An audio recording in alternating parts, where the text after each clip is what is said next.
Good morning mga paps! This is Papalan, the light modifier. God is good all the time and all the time God is good. Ako nga pala si Orlando, galing sa lalawigan ng Southern Leyte, bayan ng Hilongos, Barangay Bungao. Samahan nyo ako sa aking biyahe mga paps, galing Taguig papuntang Tansa, Cavite. Binabaybay pala natin mga paps ang pinagsama Taguig sa kahabaan ng Carlos P. Garcia, kilala sa tawag na C5. Dito, mararamdaman nyo ang maluwang at pantay na kalsada. Naramdaman ko nga ang banayad at mabilis na biyahe. Sa bandang kaliwa mga paps, yan yung entry papuntang C5 extension. Approaching na tayo mga paps sa East Service Road. Dito pa lang sa Tenement Taguig, medyo ramdam ko na yung bigat ng traffic. Dahil sa tawiran, sakayan, babaan ng istasyon ng tren. After mo madaanan ang tenement, bubungad na naman sa'yo ang mabilis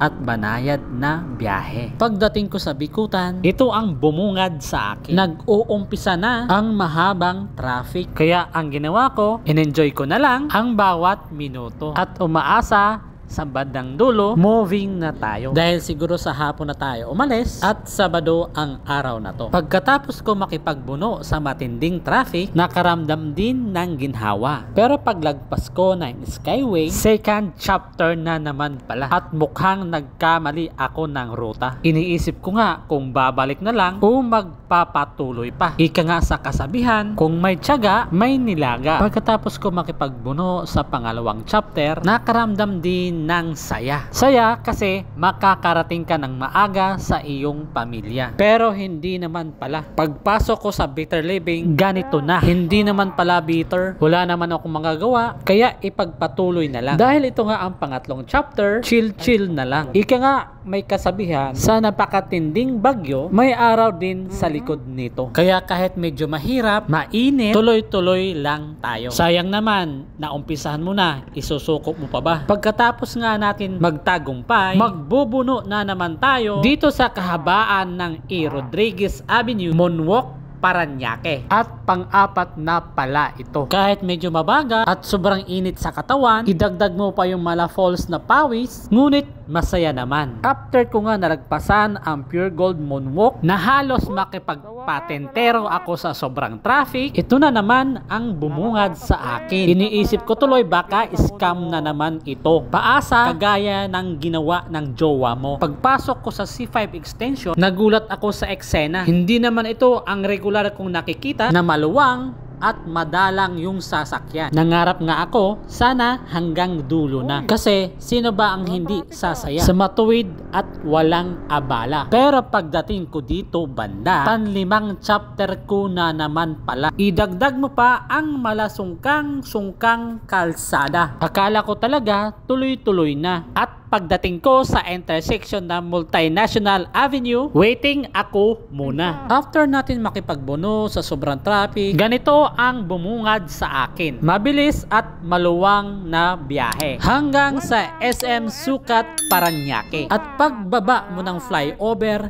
mararamdaman mo na ang diwa ng Pasko. After natin sa Sukat at papasok na naman tayo sa Las Piñas, mahaba at buhol-buhol na traffic na naman ito. Buti na lang, go pala dito. After natin sa mahabang traffic mga paps, U-turn tayo papuntang Pulang Lupa. Pagliko ko, ito na naman ang bumungad sa mata ko. Pang-anim na chapter sa motovlog ko. At nung papunta na tayo ng Sapote, ito na naman ang senaryo. Mahabang traffic, kailangan mo rito ang haba ng lubid ng pasensya mo. At nung dumating nga ako sa Bacoor Public Market, hindi na ito bago sa paningin ko. Kahit nagsisiksik ang motor, sasakyan, enjoy mo lang. Pakiramdam ko nga dito, kinabukasan bagong taon. Kasi pag humarap ka sa kaliwa, sa kanan, likod, puro mga sasakyan, mga motor ang iyong makikita. At sinabi ko nga sa sarili ko, hindi na ako dadaan dito. Sa Daang Hari at open canal na lang ako. Dahil sa sobra at napakahabang traffic, hindi ko na namalayan na ginabi na pala tayo. Kahit nasa Bacoor Aguinaldo Highway na tayo, mapapansin mo pa rin ang traffic dito. Paglagpas ko ng Niyog Road at sa ginagawang highway ng Aguinaldo, medyo dire-diretso na tayo. At narating din nga natin mga paps ang SM City Bacoor. Mula dito, babaybayin ko ang Trinoma Highway papuntang Binakayan. Kahit medyo may kaluwagan yung highway, pinili ko pa rin ang magdahan-dahan. Madalas kasing may tumatawid na tao at aso dito. At pagdating ko nga sa Barangay Aplaya, ito ang bumungad sa akin. Pero okay lang, kasi moving naman. At nung medyo malapit na tayo sa dulo ng Trinoma Highway, kung saan nagdudugtong ang exit ng Cavitex, ito ang bumungad sa akin. Napakasikip at mahabang traffic. Pero okay lang, kahit ganon, masaya pa rin. At ito nga yung pang-7 chapter. After natin sa pag-aantay, sa wakas, nag-go na rin. Pero nung papalapit na tayo sa Jollibee, Kawit, dito sa may stoplight ng Centennial Road, corner Gahak Road, nag-uumpisa na naman ang matinding traffic.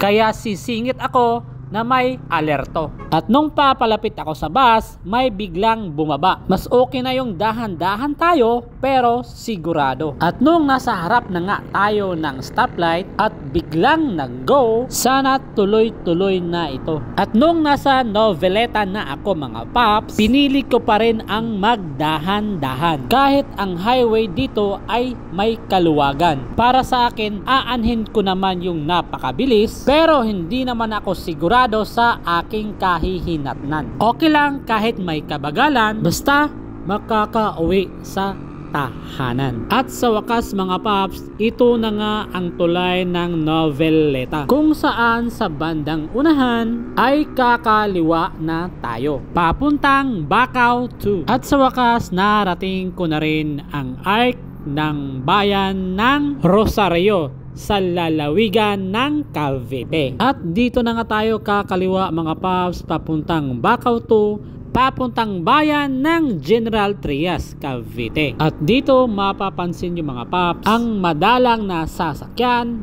at tahimik na lugar. Pagdating ko sa General Antonio Road ay kakanan na naman ako. After ko kumanan mga paps, diretso lang tayo hanggang matumbok mo ang bayan ng General Trias. Pagkatapos sa traffic at mahabang biyahe, narating ko rin ang bayan na ito. Mapapansin mo, lahat ng bahay dito ay halos lumang modelo. After natin sa bayan ng General Trias, Cavite, babaybayin ko ang Governor's Drive dito sa Pinagtipunan. Dahil sa sobrang haba at sobrang traffic ng aking biyahe, hindi na kaya ng battery ng ating camera mga paps ang mag-record hanggang bahay. Kaya bago pa mag-blackout ang aking camera mga paps, aasahan ko ang inyong mga suporta. Hanggang sa muli ng ating biyahe mga tropalod, this is Papalan, the light modifier. God bless you all and ride safe